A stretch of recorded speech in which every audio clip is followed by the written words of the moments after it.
Hey, what's up guys? Zach here, driving out to the RV park today. Had a couple thoughts, thought I would share them with the YouTube channel and with those inspiring or aspiring entrepreneurs who want to get into the commercial real estate space or the RV park development space specifically.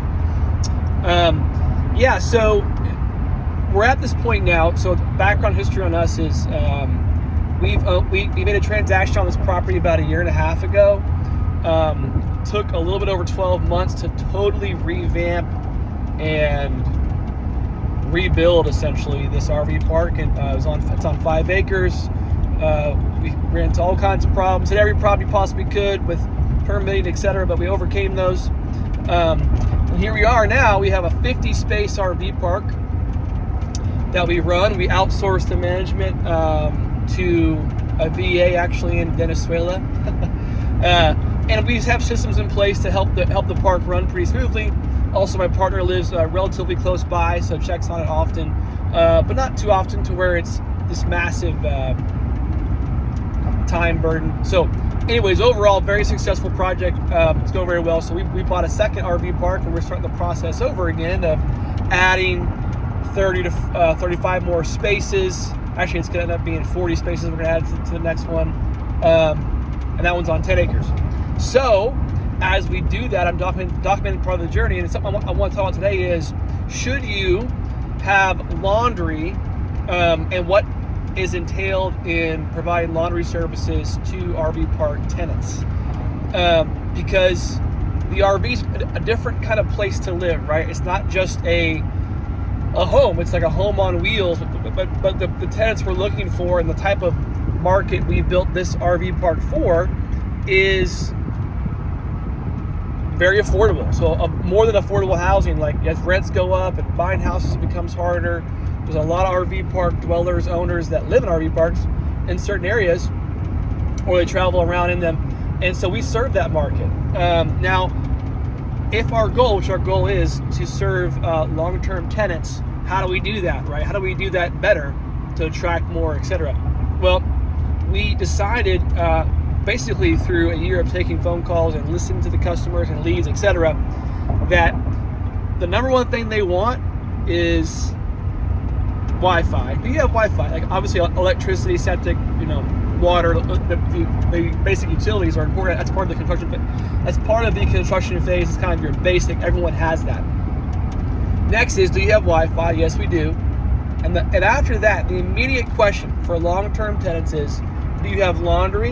And I've also been asked quite a lot, do you have showers? Now we're not building showers. Not happening. A lot of reasons.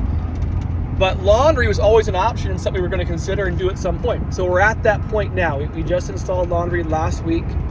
And here's how we did it. So for those that are looking to do the same or something similar. I was Googling around, looking around, made a few phone calls. It wasn't as easy as I thought. There's probably a whole market there. It needs to be better served. But basically, you can reach out to companies locally, that we found one, that their whole business model is they install, deliver, set up, maintain, and own the laundry washers and dryers, the commercial grade washers and dryers. They handle them, and they have them on site, and they give you a revenue share. It's ideal for us for this model because we don't care about making a bunch of money on laundry. Pretty much we're not going to anyways. What we care about is getting tenants to come stay long term, and you do that by attracting long-term type amenities. So laundry is an amenity, okay? So if you're wondering, is it expensive? How much does it cost to get this deal started? The cost is $0. So this is the way it is. It's $0 to get started. They come install it for free. They set it up for free. They maintain it for free. Well, it's not free though. It's paid in the future. So here's how this works. And this is how they structure it. And I, talk through with them, and there's probably other ways to do it, but this one just makes the most sense for us, and I like this model. So they give us a contract, and based on the length of the contract, we do revenue share after a certain number of minimum washes and dries, right, per unit. So the way it works is 1 wash, 1 dry it's a 1 day minimum. We get paid quarterly. After that, so it's 90 days, right, or so 90 washes and dries, something like that. After that, we take a 60-40 split. That's the current deal. Initially, it was 50-50. I said, what's your best offer you can give me? So within one email, always ask that question. What's your absolute best offer you can give me? He switched it to 60-40 on the next email, which is nice. Always do that. Always ask, what is your absolute best deal you can make me? So anyways, it's 60-40 after that minimum wash, and it's also a 10-year lease, or 8 years, something like that. Whatever, either way. So the way the money works out, or the profit works out very simply, is after 90 washes, whatever revenue is on top of that is split 60-40. So there's a world where, so we ask the question, like, what happens if we don't hit the minimum, etc. If we don't hit the minimum, it just goes into the next quarter. We're gonna have 50 tenants soon. We're gonna hit the minimum pretty easily. Okay.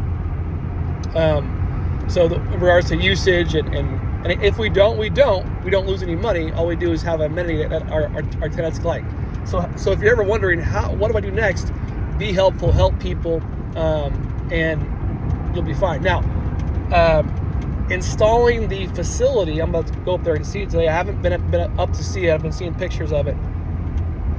Is a pretty expensive. We decided to go, we decided to make it as high quality as possible. Got new floors installed, double the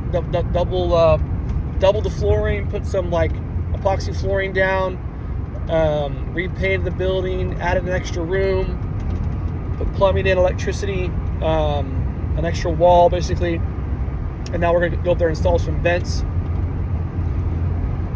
This was pretty expensive. It's gonna end up costing $14,000-$15,000 total to get this building totally redone. But we see it as a marketing piece. I'm bringing all my cameras and stuff today. It's a way to attract tenants to show, hey, we have a nice facility for you. It's our one amenity besides Wi-Fi, which is invisible to see, and the paths themselves and the landscaping. It's our one amenity we are providing. So make it look nice, make it a marketing piece. Overall, it's not that much in the grand scheme of things and how much this is going to be worth in the future. So that's what it costs. That's the process. All we had to do is sign a contract, so remodel the whole building we bought with the park. And then, of course, they have to install the machines. And now we're going to put up stuff like signage. Put up signage. There's rules. Please keep it clean. We're also going to put a security camera. You got to have security cameras. I was looking at the Amazon Blink camera system. It's relatively very cheap. They even have some cameras that you can install wirelessly. Have like 2-year battery life. Pretty cool. So stuff like that. And then once the laundry room is set up, and once the cameras are set up, we're pretty much done. There's no more construction or anything else we have to really do to make this park better. We're going to put our full focus on the new park and developing it and making it better. Totally redoing it, That one's a whole different project, much bigger, be very interesting. So follow along if you haven't already. Like, subscribe, follow the channel. Hopefully in this case, we'll come back in a few months with a lot of success about laundry, a lot of good things about it, not bad, because we're trying to help people have better lives. All right, talk to you soon. See you in the next video.